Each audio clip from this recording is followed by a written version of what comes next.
Welcome back, apocalypse aficionados.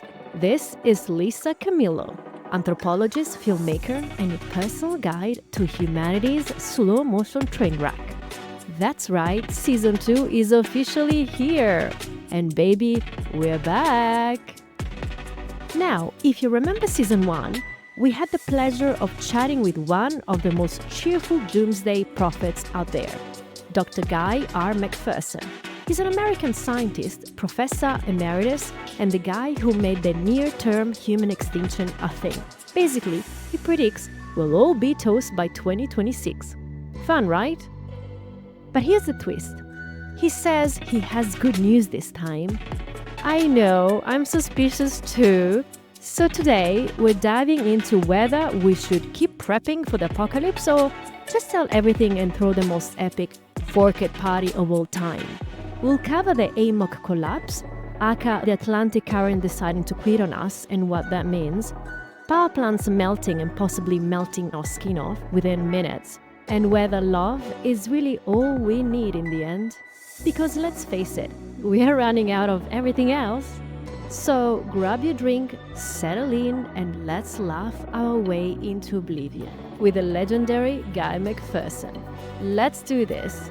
Oh, by the way, this season is gonna be bigger, longer, harder, and on video.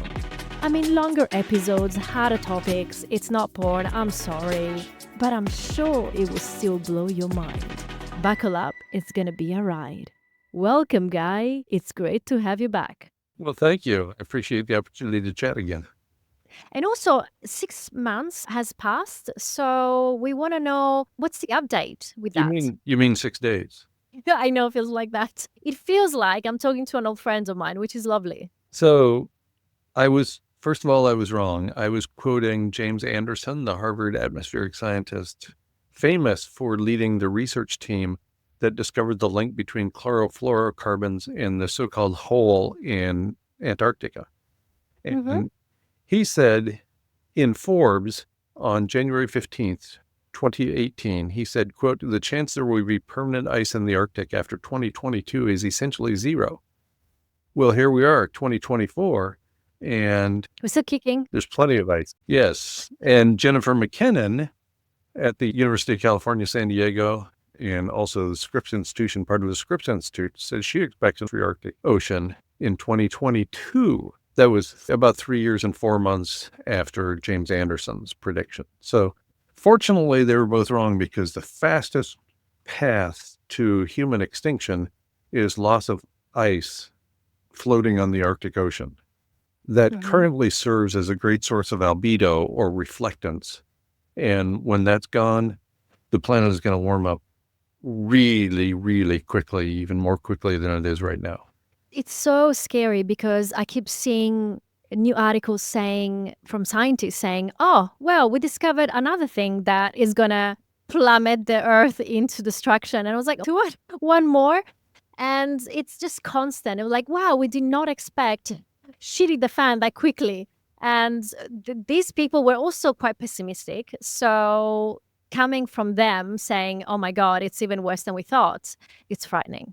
Yes. At the end of every day, as I'm lying in bed trying to go to sleep, almost always unsuccessfully, I toss and I turn and I think about the many ways I have discovered today that we're going to go extinct. Every day. Jesus. Every day, I come across new information that indicates that we don't have long. Wow. Because the climate, it's so complex. Physics is so complex. We keep discovering new laws and new things with quantum physics and all this stuff. So it's constant new information. We are so finite. We're so stupid. We're so ignorant from all the complexities of this universe. Let me give an example that has emerged into the news all over the place lately. And almost nobody says aerosol masking effect or mentions the aerosols, but they do mention pollutants now and then. All those ships that have been going back and forth between Europe, Africa, and North America within the last couple of years have been required to clean up their act a little. So instead of using bunker fuel, which produces a lot of aerosols, they're now using much cleaner fuel. And as a consequence, they've cleaned up their act. But what that has done is profoundly warmed the planet, especially the Atlantic Ocean. And there's been paper after paper pointing this out, articles in all the mainstream outlets pointing this out. Collectively, we're just trying to clean up our act. We're trying to get rid of the pollution from bunker fuel, and it only made the planet warmer. We are making things worse when we're trying to make things better. So that's the thing. Like, what do we do? It's like a balancing act. Do we get rid of completely all these polluting industries and the whole fossil fuel industry? But in doing that, we actually going to warm up the planet very fast, right? Yeah, so that's probably not a good idea then, is it? What are we going to do? Well, it's interesting. We have to come up with a way to continue reflecting incoming solar radiation, incoming sunlight, preferably before it hits the planet and therefore warms it up through the greenhouse effect. But I don't know how to do that. You know, there's a postdoctoral researcher at Harvard, Dr. Ye Tao, who was working on that. And when he first started out, within the first few months, he determined that we would need to have mirrors reflecting back the sunlight large enough to cover an area the size of the Netherlands. And I thought, well, that's manageable. I mean, it's a lot, and we'll need billionaires to get on board. We'll need governments of the world to get on board because it's no small task. And nobody is going to say, yeah, I've got a spare area the size of the Netherlands you can use to put a bunch of mirrors up. No, that's not going to happen. Well, the latest thinking I've seen from Dr. Tao indicates that we actually need an area the size of the United States with mirrors to reflect back the sunlight before it can hit the planet and therefore warm up the planet. Well, that's not going to happen. I can't imagine that would happen. It's insane. Yes. And who wants that in the backyard? Right. And he's a physicist. And so he knows what he's doing when it comes to these numbers, right? And it's just, So my takeaway message from that little bit of information is that sure enough, we're screwed. And here we go again. Be the person saying this. On the other hand, you know, through the 1960s until about 1970, medical doctors considered it perfectly ethical to not tell their patients when they had a terminal diagnosis. So say my doctor in 1965, I've got cancer and it's going to kill me in 6 months. And he knows that and he just doesn't tell me. And that was considered fine. And then about 1970 or so, the medical community decided, you know, when somebody's dying, maybe we should mention that. Unbelievable that it took that long. And now I feel the same way about climate scientists, government personalities, corporate media outlets when it comes to climate change. They're just not telling us the important information. Yeah. Look, since we had a chat 6 months ago, I must admit, I went through those phases of grief, you know, after our chat and came to realization, you know, I started, you know, it was anger and then, I don't know, I don't remember like the order of my emotions, but there were a lot. It was very heavy. Right. And I'm still going through it. So, but now they're stabilized a little bit. So there's a little bit of sadness in everything I look, I see, a bit of melancholy, you know, thinking like, wow, that's beautiful. Oh, what a shame. What idiots we are. But now also acceptance. I appreciate every moment that we have. So thanks to you. That's wonderful. That's as good as it gets as far as I'm concerned. Oh, by the way, Elizabeth Kubler-Ross had 5 stages of grief and dying. They were denial, anger, bargaining, depression, acceptance. And I've added 2 more. Long after she died, of course, so I wouldn't get in trouble from her perspective. So stage 6 is gallows humor. Well, yes, I'm getting to that point. I'm going to laugh about it. And well, kind of, but try. Joke about it at least anyway. Well, yes, because we've all known that we were going to die since we were teenagers. Yeah. So we've known for a long time that we were going to die. And we act as if everybody else is going to die, but not us, which is a little bizarre. Anyway, stage 7, let's see, I have to meet the standards of the recording entity here. So stage 7, did you ever see the series, the television series, The Good Place? It starred Ted Danson as the architect of The Good Place. So when these people died, they would try to say the F word and it would come out fork. So every time they tried to say it, and when they first started doing this, it would say fork, and they'd go, what? And they'd say it again, and it wasn't coming out like it was supposed to, and they were a little confused. Anyway, stage 7 is fork it. There's a whole bunch of things that I used to do every day that I don't do every day anymore. Yeah. I used to shave at least once a day.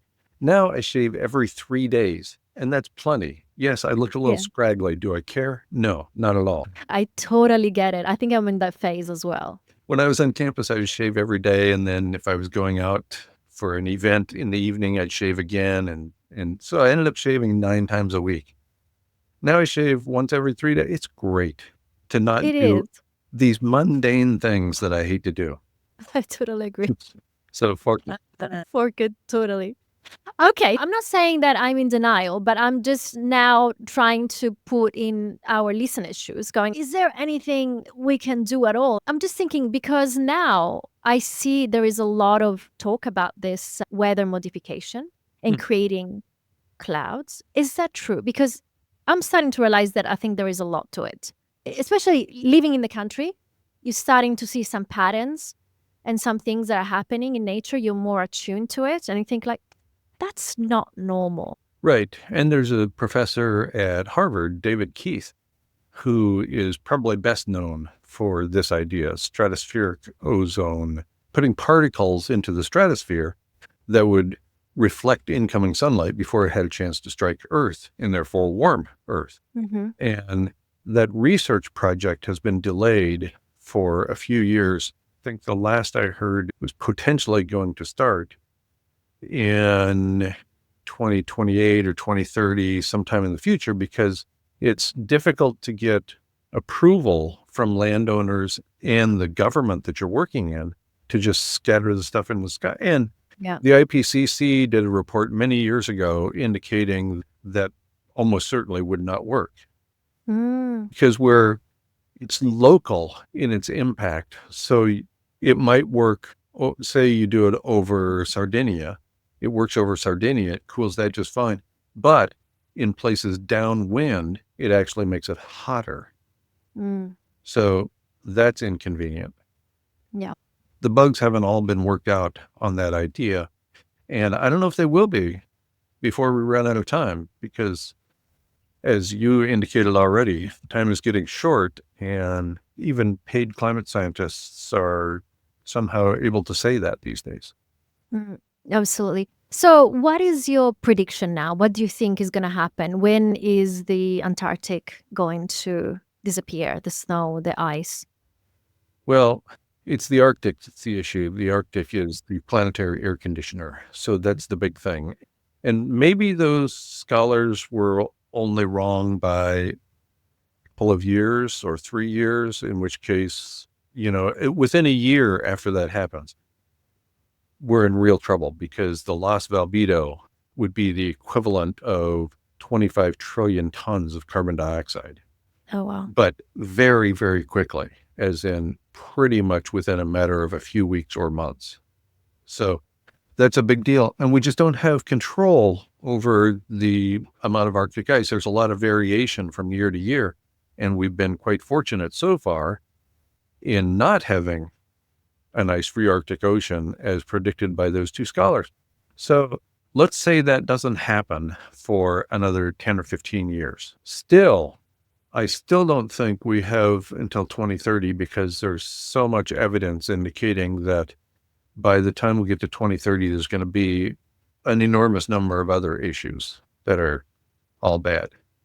Yeah, like? So if you go to guymcpherson.com, and there's a search box there, and if you put 2030 in there, it'll ruin your day. It's already ruined, I'm sorry. So we're already heating the planet faster than it has ever been heated in planetary history. That's according to the IPCC, the Intergovernmental Panel on Climate Change. Now, when the IPCC was created, it was designed to fail. It was created during the Reagan administration in the United States and the Thatcher administration in Britain, and it was designed to fail. It was replacing the Advisory Group on Greenhouse Gases. Now, the Advisory Group on Greenhouse Gases issued all kinds of warnings when they existed, and so they just got disappeared For example, the advisory group on greenhouse gases indicated that it wasn't 2C that was going to be the problem, an idea that an economist came up with, by the way, and he won the Nobel Prize in economics for this nonsense. But the advisory group on greenhouse gases says 1 degree. At 1 degree C, we're going to trigger self-reinforcing feedback loops, the likes of which take the situation out of human hands. So once the snowball is rolling down the hill and it gets big enough, no human is going to stand out there and get in the way. They'll just get flattened by the snowball. That's a reinforcing feedback loop. We've triggered more than 60 of them now. The Intergovernmental Panel on Climate Change, the IPCC, admits that we triggered one, and they did that in their September 24th, 2019 report, the IPCC Special Report on the Ocean and Cryosphere and a Changing Climate. They indicated that an overheated ocean caused the irreversibility of climate change because the ocean is just too hot and we don't have any way of cooling it down. Wow. So even the IPCC admits that we have triggered a self-reinforcing feedback loop. It only takes one to ensure that climate change is irreversible. So that's inconvenient. So it's already happened. Yes. And here's the amazing thing. That was more than 5 years ago, right? September 24th, 2019. Do you ever hear about it? No. Is it ever in the mainstream media? No, of course not. Not at all. This is really important. Less than a year before that, in their October 8th, 2018 report, Global Warming of 1.5 degrees, the Intergovernmental Panel on Climate Change concluded climate change is abrupt. In fact, the most abrupt in planetary history, far faster than when the asteroid struck the Yucatan Peninsula and drove the dinosaurs and many other species to extinction. Far faster than that. That's how good we are, Lisa. We're great. We're so good at screwing each other and screwing up. Yeah, we're very good. Okay, let's switch gear. Because one thing that I keep hearing, at least, is this, and you're going to tell us the exact name, is the North Atlantic current that is breaking. What is it called? It's called the AMOC, and we call it the AMOC because nobody can pronounce, much less fluidly, the Atlantic Meridional Ocean Circulation. So this circulation in the Atlantic Ocean has been responsible for bringing cold water up from the depths up to the surface, therefore acting as a mixing bowl and keeping the planet relatively cool. If it shuts down, it will have an interesting effect. It will cause really, really cold Western Europe and northeastern North America. So okay, let's unpack that. The way it's been acting now is the way it's been acting for at least 30,000 years before there was a civilization on this planet. So it's basically mitigating the cold. So it's not going to go freezing in the North Hemisphere, right? Like America ends Europe. Some people say it will in the northeastern North America and in Western Europe, that it'll be the equivalent of a little ice age or a full-blown ice age. If that breaks down. Yeah, I think you should ask your cat because your cat probably knows more than we do. They do. They know danger before it happens. And she's already thinking, oh, I can feel it. It's breaking down, this current. It last happened so long ago that we don't have any direct measurements, obviously. So we have these proxy records. And I'm not convinced at this point that it's even possible to overcome the planetary heating that we've triggered. We're already at more than 2C above the 1750 baseline. So I don't know that we can get the planet cool enough to cause the reversal or even the slowing of the AMOC. So it's going to break down, that's for sure. We're all going to die. I'm sorry to be the one to bring this to you. But I keep even discussing this. Here's what I would like people to do. I came up with the idea of planetary hospice a long time ago. And you know what happens when somebody goes into hospice? They accept that they're going to die, and it's going to be pretty soon. That's the whole point. Yeah. And so other people know, they bring them gifts, they bring them dinner now and then, they talk with them like they never have before. Let's do that at the planetary level. Let's treat everybody in our circle, our friends and family, as if they're our ancient dying grandmother. Yeah. Now, you would never lie to your ancient dying grandmother, No. and she would detect the lie anyway, right? Because she's your grandmother. Yeah. And let's treat everybody with respect, with dignity, and with complete honesty. Yeah. That's the first level. I'm going to be really simple here because we're short on time, but I've written about this at weeklyhubris.com and also at guymcpherson.com. And the second stage is at the level of the community. Let's go to our community meetings and point out that our community, like all others in the history of every civilization, is racist and misogynist and does these terrible things to people of color and to women. True. Let's stop that. Let's put into the body of regulations the ability to overcome those challenges that have plagued every civilization. And that's a lot, I know, because especially us Caucasian men don't want to change a damn thing. Thank you very much, because it's working out great for us. So that's the second thing we can do. The third thing we can do is we can shut down the nuclear power plants, of which there are more than 450 around the planet. And when they melt down, because somebody didn't go to work today, because we're going extinct, and so people want to spend time with their family instead of going to the nuclear power plant, or Making it secure. when we get to be so stupid that we're all like Bart Simpson, based on a show I've never seen, and he's running the nuclear power plant, right? So that would be bad news too. And so let's act as if the worst case scenario could happen and try to overcome it. Let's try, even if we don't have time, let's spend our final years trying to make the planet safe for the future. Yeah. Because I can't imagine a worse situation than nuclear power plants building down, much less more than 450 of them around the planet. And when they do, they're going to strip away stratospheric ozone and superheat the planet, not to mention the rapid rate of environmental change in their wake. So that'll be really inconvenient. So you mean like, okay, so if we can't cool nuclear power plants, right? Because of the atmosphere is going to become hotter and hotter. We can have that on top of everything to make things even worse. I don't know if you've noticed, but whenever we talk, I can find things that are actually going to make the situation worse. It's always worse than I've told you before. Oh my God. You tricked me. You said you were going to give me good news and you didn't. God, We're not done yet. I'm just getting warmed up. Oh my God. Okay, keep it coming. I'm not sleeping anymore thanks to you from 6 months anyway. So one more thing, it's not going to, make a big difference. So even if we can't accomplish that, because it takes a few decades to safely decommission a nuclear power plant, it costs an enormous amount of money to shut one down. Even if we can't accomplish that, let's try. Yeah. Let's try to ensure that we don't leave a lifeless rock floating through space in our wake. I don't think that's what we want. Let's go back. What happens if the stratosphere is going to disappear because of the radioactivity that is coming out? Did you see the 2021 film Finch? No, I did not. So it stars Tom Hanks, and I would strongly recommend you don't watch it. Because it very subtly, without it telling anybody this is what's happening, it demonstrates what happens when nuclear power plants melt down. And they take a little artistic license. Somebody puts their hand out in the sun, and it begins to bubble with sunburn immediately. Actually, that would probably take a few minutes, not a few seconds, but it's artistic license, right? And so what's happening there is the nuclear power plant melts down.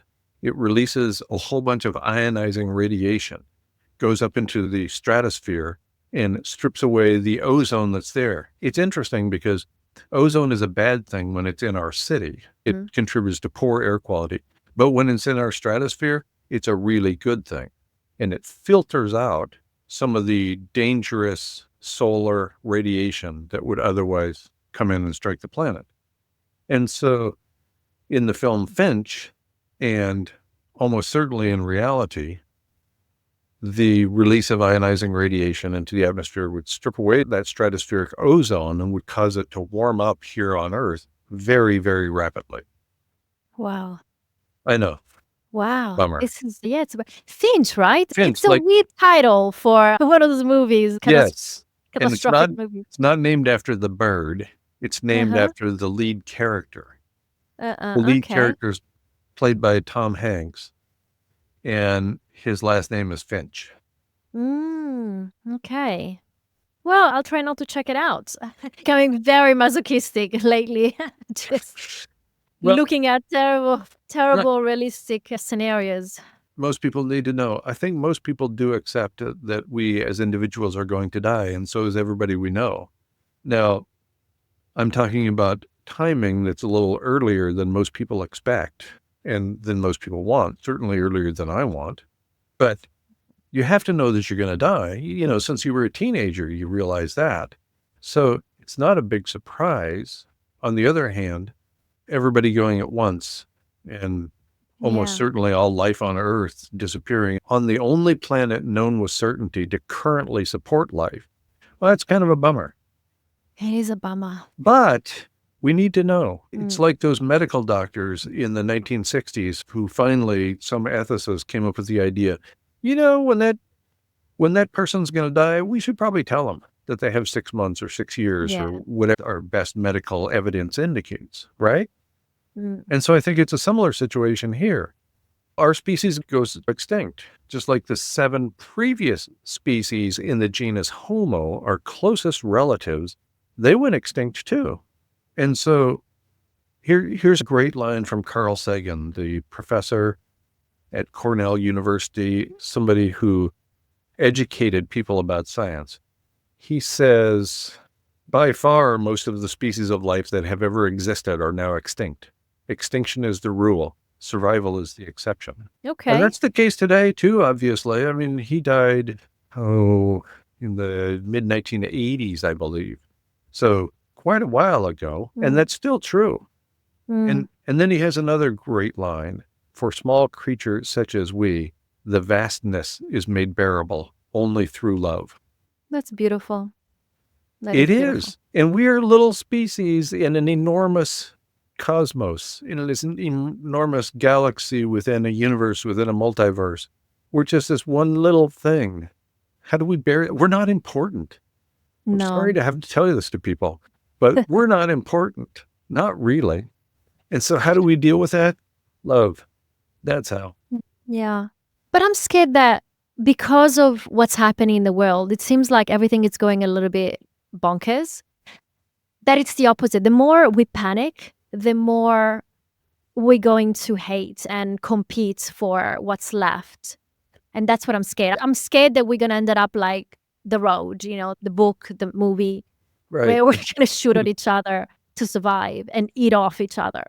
Right. I thought The Road was an excellent portrayal of what could happen when we get in that situation. And Yeah. I was working with a woman who founded Poetry Inside Out, which I taught for a few years. Poetry Inside Out. Inside refers to people in incarceration institutions, prisons and jails. Mhm. And out was my honors course and also a high school where one of the primary requirements to get into that high school was to be kicked out of 3 other high schools. So these were losers, right? And so I was teaching through this alternative, unusual course. And my students in the honors course, I made sure that each one of them went into the county jail and interacted with people there, because those people were only a couple of years younger than the honors students. The honors students were all upper middle class Caucasian kids, and the kids in the incarceration facility were almost all Hispanic, a few black ones, and just a couple of years younger. And we would come out after every time we had a new student go in there, we would come out and we would sit on a bench outside the juvie hall and we'd ask them, what do you think? And every one of them would sit there and think for a minute, and they would say, they almost always said something that was identical or nearly identical to this. They're just like me. Mm. They're just like me. They were learning empathy. These were people who didn't look like them, who were poor, who were constantly in trouble with the law. And I'm a privileged middle-class white kid. Are you kidding me?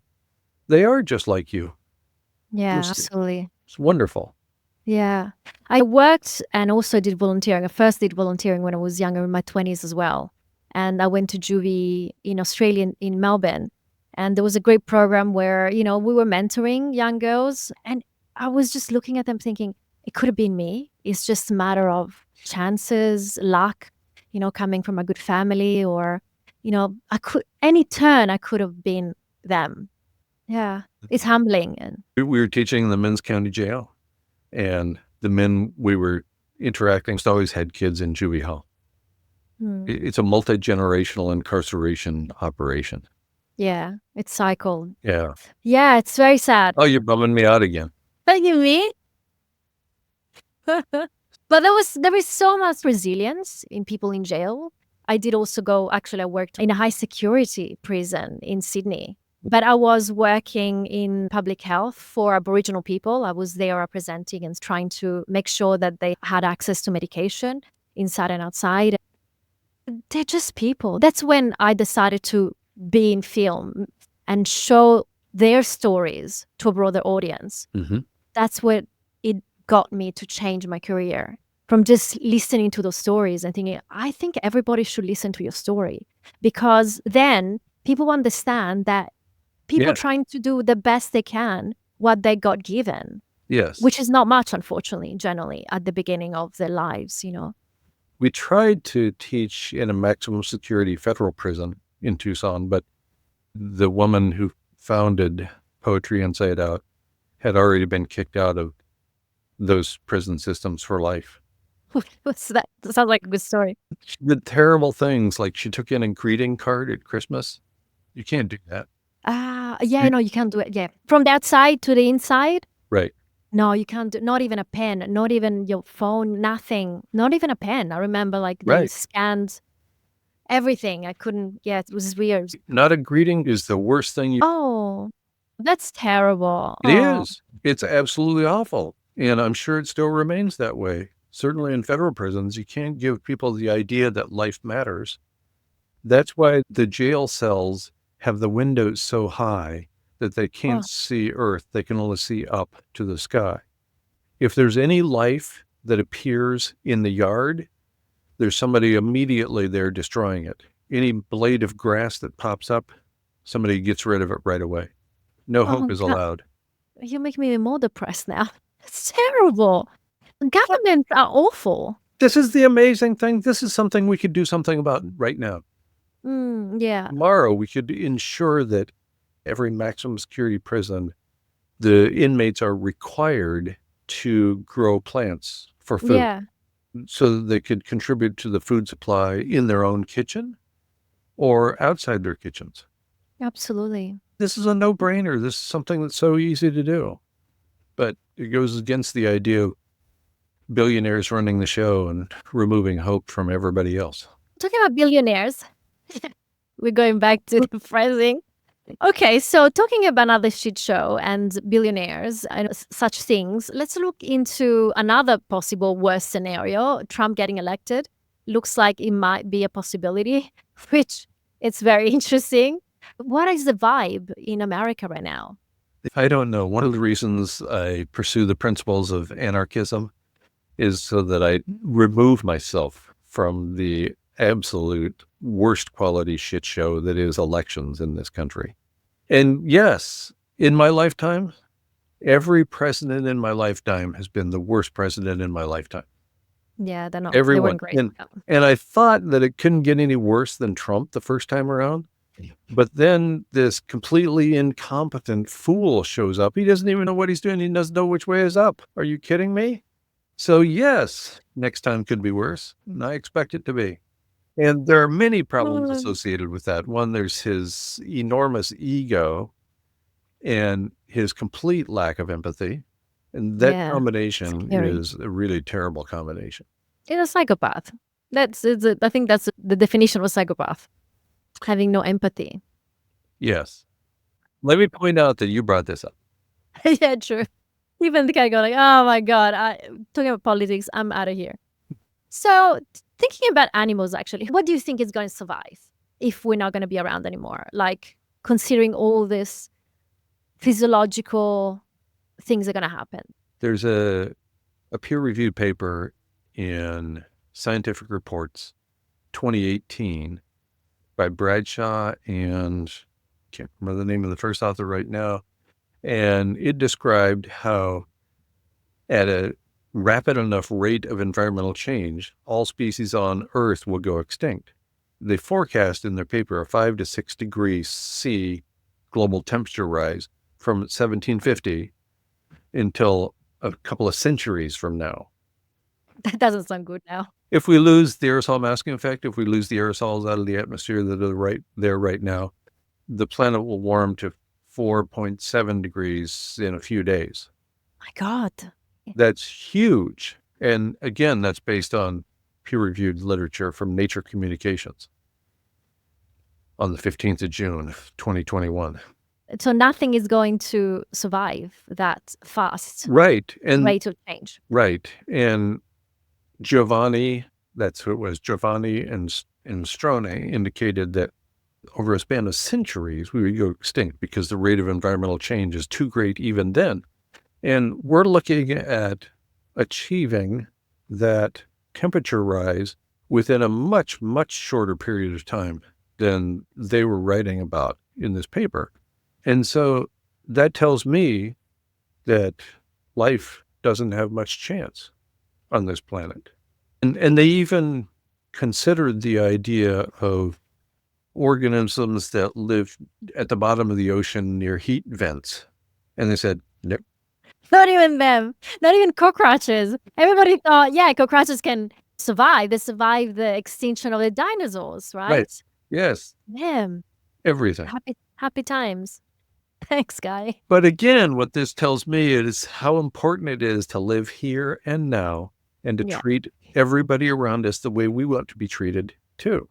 Right? I mean, how are you going to treat your ancient dying grandmother? Let's treat everybody like that. And we'll be carrying around a lot of water and cake for our ancient friends. Yeah. And it keeps them happy. Do you think we should all sell our possessions and just go traveling and live life? Because, we bought a house in the country to try to survive what we can. We've got solar panels and we're thinking about having our own veggie patch and store food, whatever, just kind of survivalist mindset. But now I'm thinking, is it worth it or we just I did that. have fun? I lived off grid for more than 10 years. I learned how to grow all my own food. I had a 40-foot cargo container. You know those big cargo containers they put on ships? Yeah. I had a hole dug and buried that sucker underground so that it would keep cool all the time. And I stored food in there, enough food to last 30 years for me and the other 4 people I was living with. Wow. And what happened? I discovered the aerosol masking effect. Forget. Yes. That's how a party need it all. And also, I realized that I don't want to live like that. Yeah. Okay. So what we have here, what we have in this house is we have what we call apocalypse food, AF. So in the basement, we got a bunch of AF things. Look. And that's enough to last us maybe 3 or 4 weeks. And we have a water supply right nearby, and we have a water filter. Yeah. And I'm not going to say the brand, but you can get a decent ceramic filter for your water for relatively inexpensive. And water is the most important thing that you can take care of. And so we figure that apocalypse food will last us 3 or 4 weeks. And if we're feeding some of our neighbors too, it might only last a week or 2.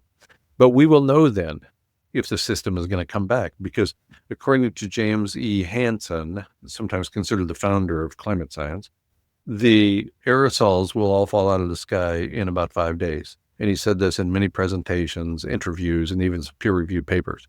So if we cease or slow industrial activity for only 5 days, say a week, then that's going to really, really warm the planet very quickly. And so I used to be the person who lived off grid, and I thought I was going to be the last person on Earth. Now I don't want to be the last person on Earth because it's going to be an ugly place to be. Yeah.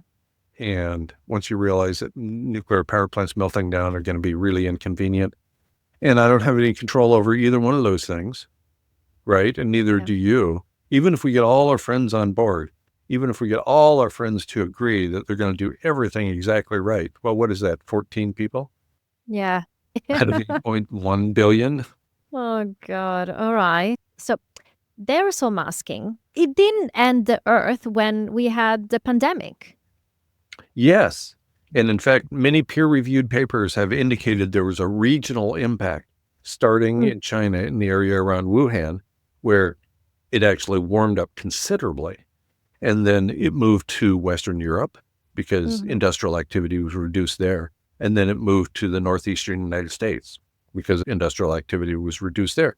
Fortunately, it only happened regionally, and it's been Mm. documented in peer-reviewed papers that there was an increase in temperature and also an increase in precipitation.